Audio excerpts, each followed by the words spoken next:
Le thème 3 en géographie cette année en troisième s'intéressait donc à la France et l'Union européenne. Dans la première partie, on s'est intéressé surtout au territoire de l'Union européenne, ses spécificités, et notamment aux régions transfrontalières. Maintenant, la partie 2, on va s'intéresser à la France et l'Europe dans le monde. On va essayer de voir quelle est la place de la France, notamment dans le monde, ainsi que l'Europe. Donc, quelle est la place et le rayonnement culturel, géopolitique, économique de la France et de l'Union européenne dans le monde? Voilà la problématique que l'on va donc tenter de répondre. Dans un premier temps, avant de voir l'Europe, on va s'intéresser déjà à la France. La France, une puissance multiforme mais incomplète. Pourquoi ne peut-on pas parler de superpuissance pour évoquer la place de la France dans le monde? Eh bien, c'est ce qu'on va essayer de voir à travers ce petit schéma synthèse où on va essayer de relever les domaines de puissance de la France dans le monde, mais aussi ses limites et ses points faibles. Donc c'est pour ça que j'ai inséré le logo, enfin en tout cas l'hexagone de la France au centre de mon schéma. J'ai essayé de faire une grande bulle pour représenter le monde, et l'équateur signifiera un petit peu la limite entre les points forts et les points faibles. Pour commencer, au niveau économique, si on regarde un petit peu les domaines de puissance, on peut dire déjà premièrement que la France est membre du G20, hein, qui sont les grands pays les plus industrialisés au monde. C'est la cinquième puissance économique. Bon, cela varie suivant les années. On est entre la cinquième, sixième, septième place au niveau de sa puissance économique de production. Et si on prend d'autres exemples, c'est la deuxième industrie agroalimentaire derrière les États-Unis.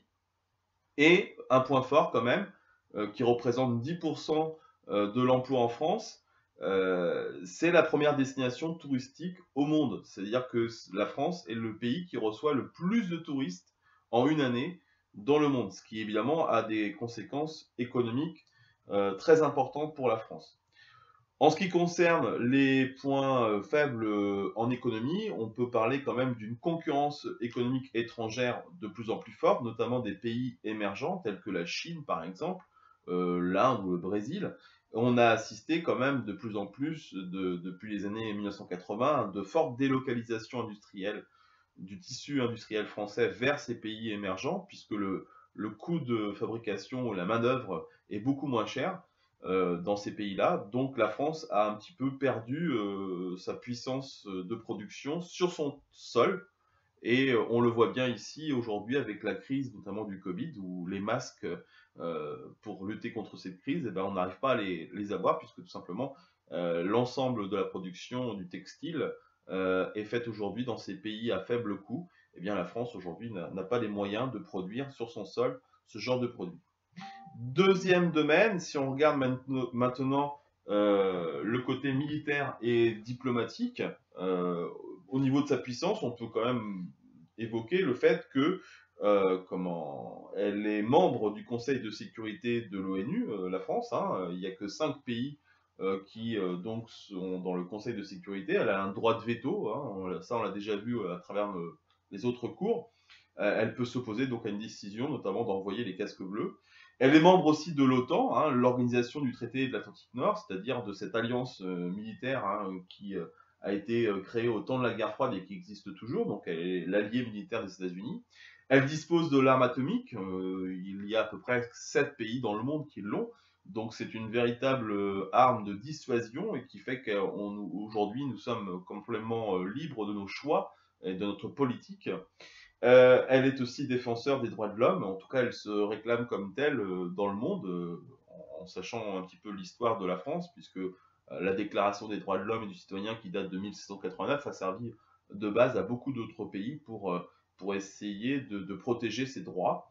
Et elle est aussi, on l'a vu déjà aussi dans d'autres cours, pays fondateur de l'Union européenne hein, depuis les années 50, notamment avec l'Allemagne. Elle a été à l'origine de cette création de cette union des peuples en Europe.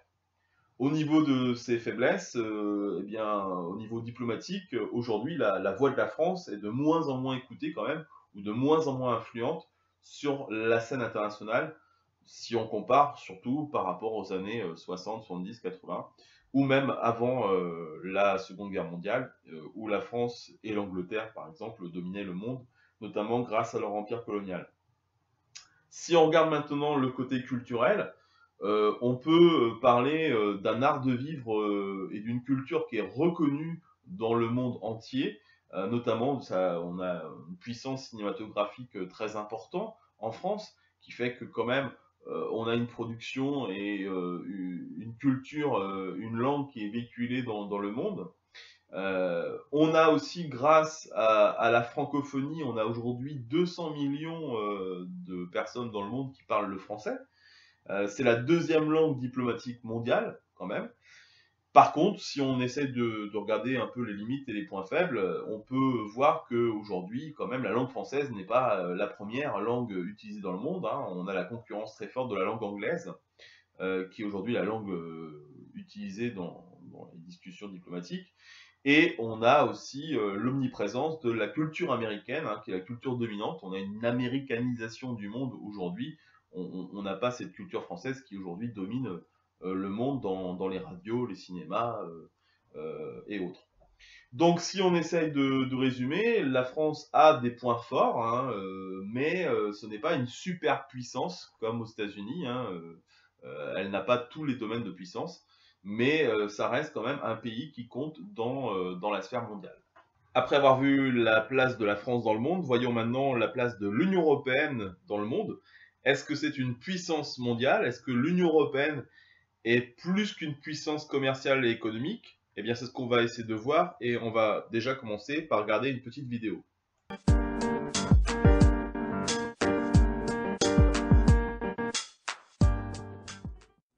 Dès ses débuts d'union du charbon et de l'acier, entre 6 États membres, l'Allemagne, la France, l'Italie et les pays du Benelux, l'UE s'est approfondie et élargie de façon impressionnante.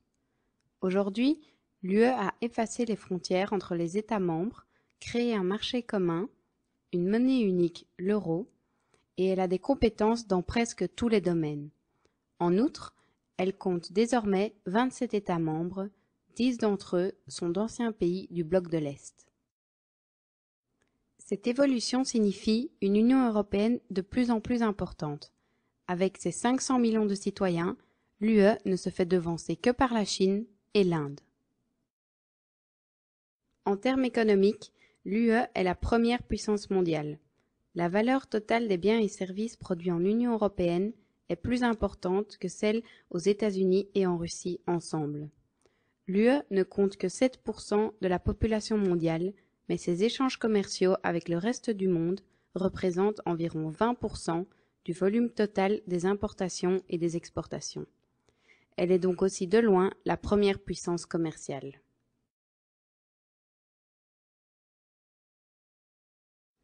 En termes militaires, les États membres de l'UE ont un budget de défense combiné de 285 milliards d'euros. Les États-Unis sont les seuls à avoir des dépenses militaires plus importantes. Pour l'instant, la coopération en matière de défense en Union européenne reste limitée, mais elle dispose d'un important potentiel. Cette Europe élargie est aussi un véritable trésor de diversité culturelle. Son patrimoine attire des gens du monde entier. Cette diversité se manifeste aussi dans les langues. L'UE compte 23 langues officielles.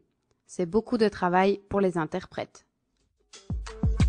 Pour évoquer les forces et les faiblesses de l'Union européenne, on pourra compléter ce tableau que vous pourrez reproduire sur votre cahier en essayant de voir plusieurs domaines de domination, aussi bien démographiques que politiques, institutionnels, économiques, culturels ou militaires. Alors commençons déjà par les critères, le critère démographique en termes de population.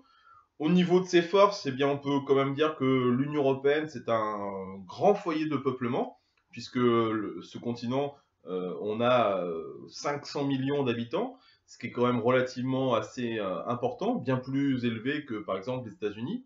C'est le premier foyer d'immigration mondiale, c'est une région qui aujourd'hui attire des populations venues du monde entier. Voilà. Au niveau de ses faiblesses, quand même, ça reste quand même le continent européen, pardon, 10% de la population mondiale, donc c'est relativement quand même faible au niveau mondial. Et on a quand même aussi un certain vieillissement de sa population. Au niveau politique, l'Union européenne, au niveau de ses forces, a essayé de créer des politiques d'aide et de coopération avec les pays ou les régions voisines, notamment avec l'Europe de l'Est, avec la région du Maghreb, donc le nord de l'Afrique, ou le Proche-Orient. Au niveau de ses faiblesses, quand même, on peut dire qu'il y a relativement peu d'unité entre les pays membres de l'Union européenne sur la scène internationale, c'est-à-dire qu'il n'y a pas vraiment une voix de l'Union européenne dans les grands règlements ou les grandes affaires du monde. On a une réglementation communautaire aussi difficile à mettre en place, c'est-à-dire que chaque pays, comme la France, l'Allemagne, l'Espagne, l'Italie, a ses propres lois, a ses propres règlements, alors parfois avec des règlements communs, mais dans une grande mesure, ça reste des réglementations quand même très, très différentes. Donc c'est assez compliqué de s'entendre. Au niveau institutionnel, une des forces, une des réussites, c'est quand même d'avoir créé la citoyenneté européenne avec le traité de Maastricht. Donc les Européens membres de l'Union européenne ont des droits et des obligations aussi. On a eu un Parlement européen qui a été élu depuis les années 70. Et on a quand même une Union européenne, une construction relativement ancienne, puisque la CECA, c'était 1951, et la communauté économique européenne, c'est 1957, avec la création d'une zone de libre-échange.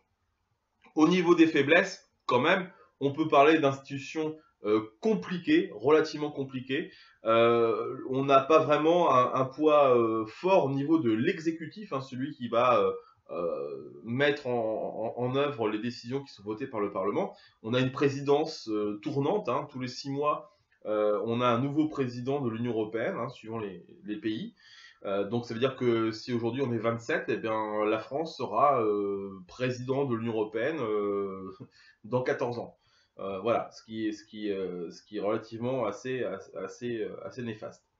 On a une Europe des États-nations plutôt qu'une Europe fédérale. On n'a pas vraiment d'union encore en politique entre les pays membres de l'Union européenne. Au niveau économique maintenant, on a quand même au niveau de ses forces la création d'un marché unique, donc sans taxes, sans droit de douane. C'est la première puissance commerciale mondiale, c'est la première puissance, une des premières puissances agricoles aussi, si on cumule toutes les agricultures des pays européens. C'est une puissance industrielle et aussi dans le domaine des secteurs des services, dans le secteur tertiaire. Puissance financière aussi avec la monnaie euro quand même. Et quelques succès industriels communs, comme le projet Airbus par exemple, qui est un projet anglais, français et allemand, pour concurrencer notamment le géant Boeing américain dans l'aviation, et puis quelques autres succès comme le projet Ariane dans l'aérospatial, qui est aussi un projet de créer une fusée commune entre les différents pays membres de l'Union européenne. Au niveau faiblesse, quand même, on a de la concurrence industrielle des pays émergents et des autres puissances de la triade, comme la Chine par exemple, ou même les États-Unis. Donc l'Europe est concurrencée au niveau industriel. On a un chômage relativement important, on n'a pas vraiment de réelle politique commune industrielle, hormis quelques succès qu'on vient de citer tout à l'heure. Et il y a de très fortes inégalités au sein de l'Union européenne. On voit bien que l'Europe rhénane, là où il y a la mégalopole, elle est beaucoup plus forte, beaucoup plus développée que l'Europe de l'Est ou l'Europe du Sud. Au niveau culturel maintenant, si on regarde ses forces, on a une richesse culturelle, une diversité des langues, une diversité des cultures. On a beaucoup d'échanges avec notamment le programme Erasmus qui permet à des jeunes aussi de voyager à travers les pays membres de l'Union européenne, de faire ses études aussi dans d'autres pays que celui où on est né. On a une richesse patrimoniale quand même très importante, une diversité des paysages, beaucoup de climat, beaucoup de relief. C'est la première destination touristique mondiale si on cumule la France, l'Espagne, l'Italie, la Grèce. Donc une histoire très ancienne et vraiment, et là pour le coup, une force importante. Au niveau de ses faiblesses, du coup aussi, on peut parler de 23 langues officielles dans l'Union européenne. On a des difficultés quand même à s'entendre. Une faiblesse de sa production culturelle et artistique commune, il n'y a pas vraiment de gros projets cinématographiques, par exemple, qui peut concurrencer les studios hollywoodiens. Donc chacun fait un petit peu sa sauce dans son coin. Au niveau militaire, quand même, on a un ensemble de pays européens très puissants, si si on les cumule militairement, hein, la plupart sont regroupés au sein de l'OTAN, hein, qui est l'alliance militaire américaine, et on a quand même des pays qui dépensent énormément au niveau militaire, hein, donc on a quand même un fort potentiel, mais ça reste qu'un potentiel, parce qu'il n'y a, au niveau de ses faiblesses, pas d'armée européenne commune. Voilà, il n'y a pas eu cette volonté, il y a eu des projets, mais qui n'ont jamais abouti. Donc l'Europe n'a pas d'armée. Hein. Au niveau de sa politique de sécurité commune, bah, elle est peu efficace. Voilà. Il y a quelques petits succès, notamment avec Interpol, qui est essayer de mettre les forces de police de différents pays de l'Union européenne et essayer de les rapprocher, hein, pour essayer de résoudre des affaires communes. Donc, et au niveau diplomatique, bah, il n'y a pas vraiment aussi de voie unique sur la scène mondiale. Donc l'Union européenne, puissance mondiale, si on essaie de résumer, on peut dire surtout que c'est une puissance surtout économique et commerciale, une zone de libre-échange très puissante, une zone industrialisée très puissante, mais on a des faiblesses politiques, faiblesses militaires, donc on ne peut pas parler de superpuissance mondiale. Aujourd'hui, ça reste un pays, une région forte au niveau mondial, qu'on peut qualifier membre de la triade, hein, les trois espaces qui dominent le monde, ça reste quand même l'Union européenne, l'Amérique du Nord, et notamment avec les États-Unis, et l'Asie-Pacifique autour de la Chine et du Japon. Voilà, ça reste un point fort, mais ce n'est pas une puissance mondiale ultra dominante, puisqu'elle a aussi des points faibles. Voilà ce qu'on peut dire sur la place de la France et de l'Union européenne dans le monde. L'ensemble de ce document, vous pouvez les revoir sur le blog, le SAV de la salle 16, dans le diaporama en format compressé. Et on se retrouve pour d'autres vidéos par la suite.